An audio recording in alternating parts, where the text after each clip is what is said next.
Hello, everyone. Welcome back. This is going to be another collective reading.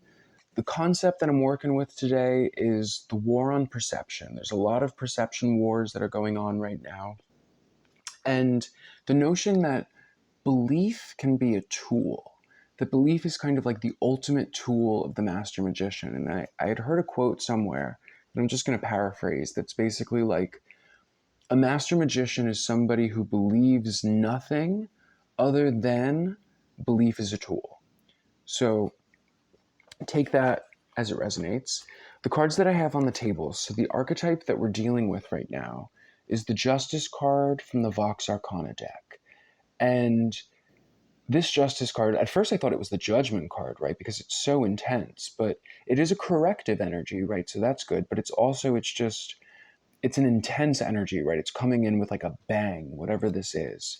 And the role that we're being encouraged to play is the Page of Swords. And what this is saying to me is whatever this is that's about to pop, it's like hold your reaction, whatever it is. I almost wanted to say hold your applause, but maybe both, right? So hold your fear, hold your applause, hold your reaction, just wait. Because whatever this is, it's like the show has just begun. And the show aspect of it seems very pertinent today because there's a lot in the cards that makes it feel like just being in the audience, being witness to this. But again, there's something about perception that it's like almost going to a magic show, right? Where you know what you're witnessing is some sort of an illusion, right? So it's almost like put on the thinking cap that you would wear if you were sitting at a Vegas magic show, right? Where you know that what you're seeing is some sort of an illusion, but you still witness these anomalous things, right? So it's like that part of your brain needs to be activated right now to kind of properly discern what it is that's playing out. And this goes back to the reading yesterday, which was about the time capsule opening, or that was the title of it. But one aspect of that was the idea of green language becoming very pertinent again, like the language of the birds, the language of synchronicity, poetry, where everything that's happening right now is telling us a story, if that makes sense. But it's poetic, it's not literal. And the only way to really get the information is to pay attention and listen almost, right? Because in order to properly expose the magician at the magic show, if you want to say that, you kind of have to not think, because it's like thinking will distract you from what you're seeing, if that makes sense. Right? It's almost like when you're having a conversation with somebody and they say something that makes your mind go, and it's like, I'm making eye contact with you, I'm a foot away from you, I hear what you're saying, but not a single word is registering because I'm thinking about whatever you just said, right? So it's almost like saying, like, hold your applause, hold your reactions, and do your best to like listen and try not to think yet, right? Like save it for the end, if that makes sense. Because it's almost like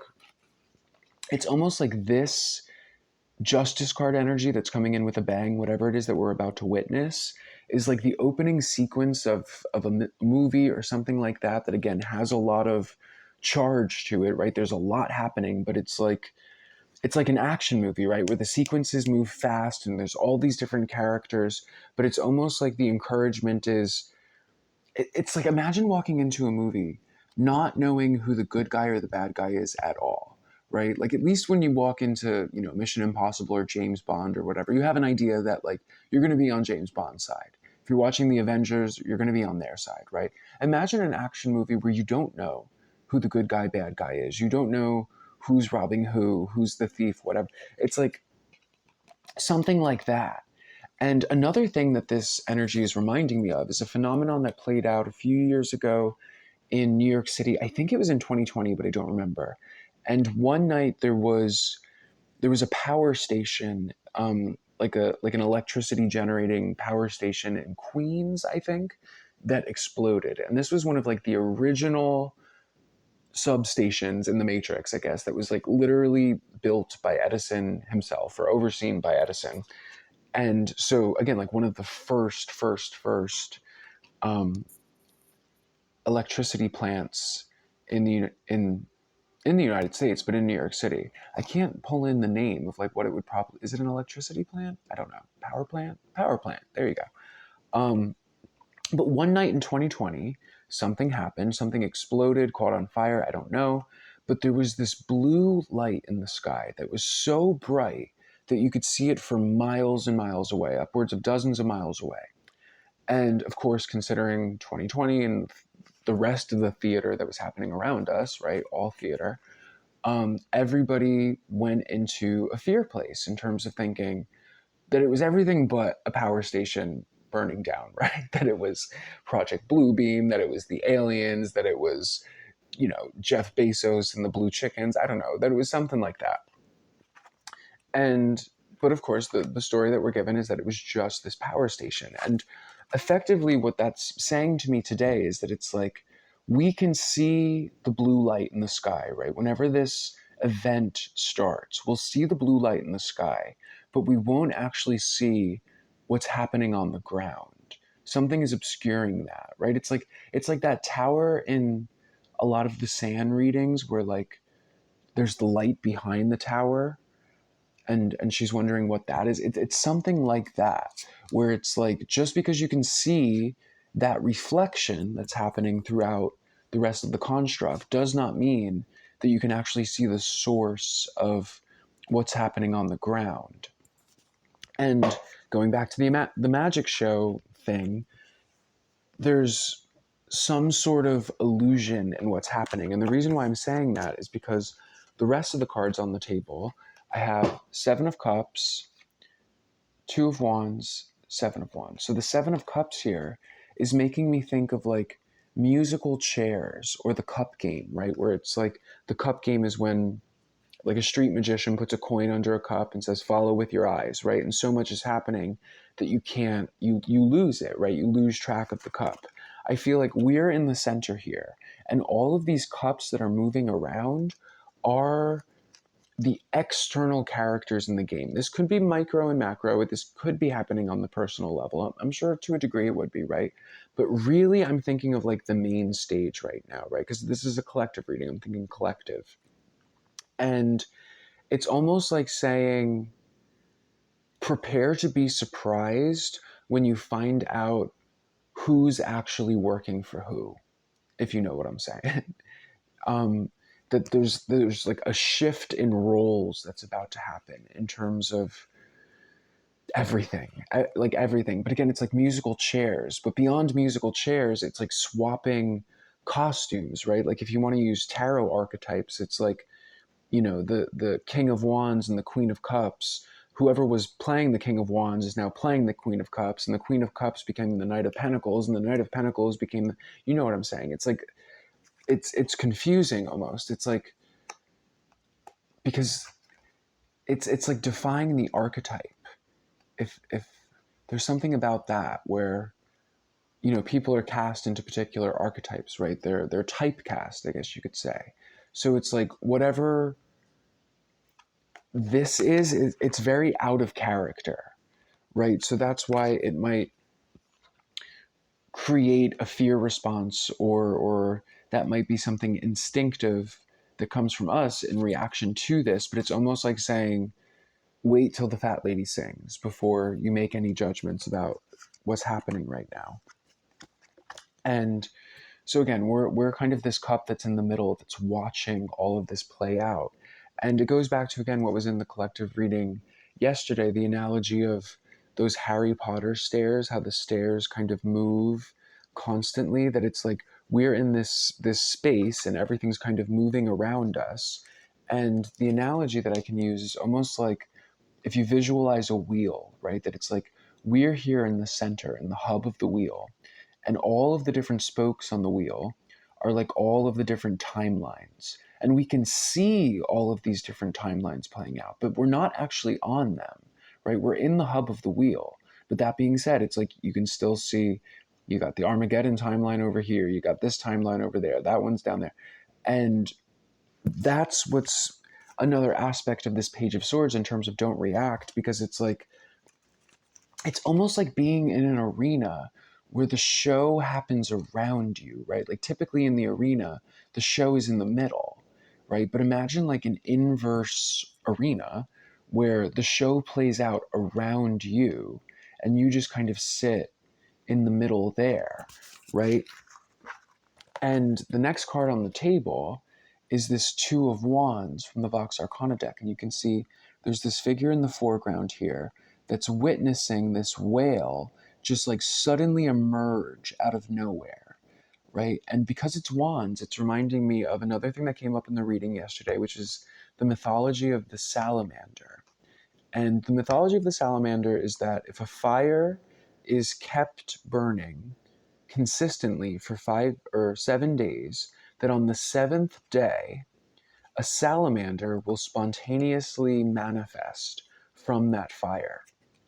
So, what that says to me is because wands are imagination, fire is imagination, that if you consistently hold a vision or an intention or an affirmation in your mind's eye for that poetic 7 days, whatever that means to you, that at the end of that term, your manifestation will just spontaneously manifest, right? So we're just here watching the show unfold, right? We're at the center of the wheel, just watching the Harry Potter stairs move back and forth. And the next thing you know, boom, our manifestation just kind of bursts through the surface of the water, right? Which I have to imagine is the same thing as this Justice card, right? Because for whatever reason, I honestly feel like the light that we're seeing in the sky, right? If I'm going to use the New York City analogy, ultimately we find out that we are the source of the light. I don't know what that means, but that was the language that I got when I was, doing my pre-shuffle and everything, that it's like we find out that we were the source of the light, whatever it is that's being reflected. And again, I feel like that's very much so echoed here. But when this bursts through the surface of the water and fully emerges, there's an intensity to it, right? I mean, this card is very intense. So that's why I feel like there's a stand your ground kind of energy again, like don't react, just observe, analyze the data, no brash decisions, let it play out. Something about this narrative is going to surprise you in terms of who certain characters were. It's like it may be a good exercise right now, and I feel like I'm talking to myself specifically, so I'll share it with the collective, is like prepare yourself to be comfortable with being wrong about just about everything in terms of who you thought was who. I'm again talking about collective narratives, as collective as we can get, the biggest possible level. Judgments that we've made in terms of like assuming that I think you get what I'm saying, right? But it's like I think there are lots of plot twists. All I can say is plot twist. But again, this is our manifestation that is coming through, right? So it's not exactly like we have anything to be concerned about in terms of what's playing out, but it's like there's a splash with whatever this is. And I feel like the instinct is almost to like take a step back from whatever the energy is, right? But it's even like, if you were at your own 4th of July barbecue and you were setting off fireworks, as soon as you light that fuse, you're going to take a step back, even though you've controlled the environment, right? So it's something like that, so to speak. So it's not to say like take a step back because you have something to be concerned about, but it's just the intensity, the volatility of whatever this energy is, right? Because it's like we've been shaking this soda bottle for 200 plus years now, it feels like. And that's just since 2020. So I don't even know. But then the final card in the sequence here is the Seven of Wands. And what's interesting, so the Seven of Wands is typically one guy with his wand up against 6, right? So it's like a very chaotic kind of energy, but very much so the energy of what I was saying here about being in the center and everything's moving around us, right? The Harry Potter stairs are moving. All of these different potentialities, timelines are playing out and they're in flux. And it's like there's a moment when this happens, when all of the sudden you're collecting the data, and then you know that it's just like instinctively you're like, okay, strike. Just something happens and you're like, okay, strike.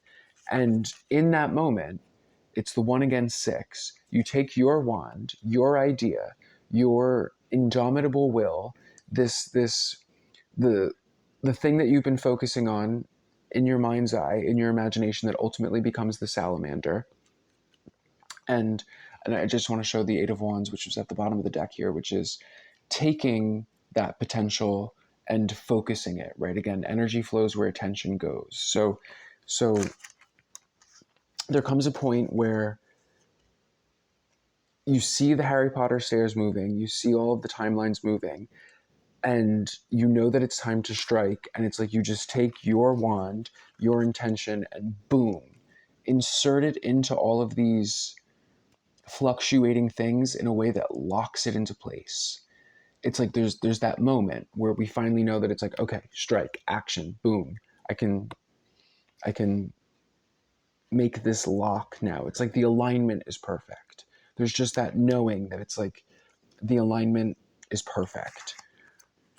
Let me pull a couple of oracles and just see if there's a little bit more that I can pull out of this. Actually, I want to focus specifically on that 7 of Wands that I was just talking about, right? What else can we do to lock that into place? What am I talking about? Yeah. It says, I am worry-free. I release worry over things I can't control.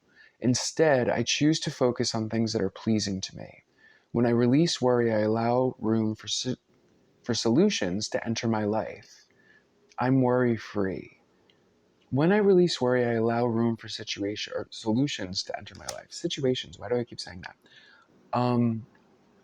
That brings me back to what I was saying earlier about preparing yourself to be okay with being wrong about a lot of things, because I think that, you know, if we're held to a particular narrative, a particular belief, right, it has to play out like this, right? If I don't get you know, if it doesn't play out in this particular way, if there's no rainbow portal in the sky, I'm not happy. I can't allow myself to be happy until there's a rainbow portal that opens that's playing some sort of Celine Dion song that I've agreed that it's like it has to play that script. Otherwise, I'm not going to allow myself to be happy. It's like for as long as we're locked into that, it creates like a a tension in the narrative. But as soon as we let it go and realize that it's like, okay, I realize that something is changing, but I'm okay with the fact that I'm probably, all I know is that I don't know everything, right? That's pretty much what this is saying. It's like, all I know is that I don't know everything, so I'm totally at peace with this playing out in whatever way it needs to allow us to move on and strike. And one more thing that I want to say about knowing when it's the right moment to strike. There was a reading that I got to do that was one of the coolest readings of my career for like pretty much an A-list celebrity, like somebody that's much more A-list than me. I'll tell you that much. Well, not that I'm on any list, right? I'm on my own list, right? But some, you know, got into those rooms, if you know what I'm saying. And the gist of this reading was that this individual was basically trying to flee the Illuminati. We had a very interesting conversation about it. And what the reading was saying was that they were currently in a 7 Wands kind of energy where they were there was no real threat to them other than gaslighting and intimidation, right? They could be intimidated into staying where they are, but they can't really be held there, right? So they were free to leave and flee, and their family was safe and all of those things. But in terms of waiting for the moment to strike, right, this individual has a story to tell. They know where the bodies are buried. They know the names, but they have a family that they want to protect. So basically what the reading was saying was there's going to be a morning that you wake up and you turn on the TV and you're having your morning latte, and all of a sudden one of those people that you're afraid of is going to be perp walked in handcuffs. Or you're going to find out that, you know, they joined the Red Scarf Club or something like that, if you know what I'm saying. And that was basically the story, was that it was like, you will know when the time is right to act, if you feel like you need to say something, if you feel like you need to do something, if you feel like you need to do whatever, or you'll know when it's over, right? Because it's like for her, that was going to be the signal that it's like, it's over. You can now kind of live in peace, if that makes sense. So that's really what I see in terms of this entire reading, is that it's like there's going to be a shocking moment, right? That is going to what would you say, instigate a lot of guesswork in the collective, right? Because the Twitter sphere is going to go crazy. Everyone's going to say, again, it's Bluebeam, it's this, it's that, it's the third. Let it play out, because it's just the opening number, and whatever magician is putting on the show designed the opening number to warp perception in a type of way. But as the show continues, you're going to realize that the characters that you thought were the heroes in the beginning might not be. The characters that you thought were the adversaries in the beginning might not be, right? Some of them might just be neutral. Some of them might be the oppo-zoppo of what they are. But it's basically saying, like, you yourself do not have to pick a side. You don't have to bet on any horse. You don't have to have a dog in this fight. Because, again, a lot of the narratives that are playing out right now on the collective level are not really for us so much as they are for anyone else in the collective that's kind of more so stuck in different narratives, right? So that's all that I have for you today. Keep on keeping on. I love you all, and if you're interested in a private reading for yourself, you'll find all that info in the description box below. Otherwise, I will see you when I see you. Bye, everybody.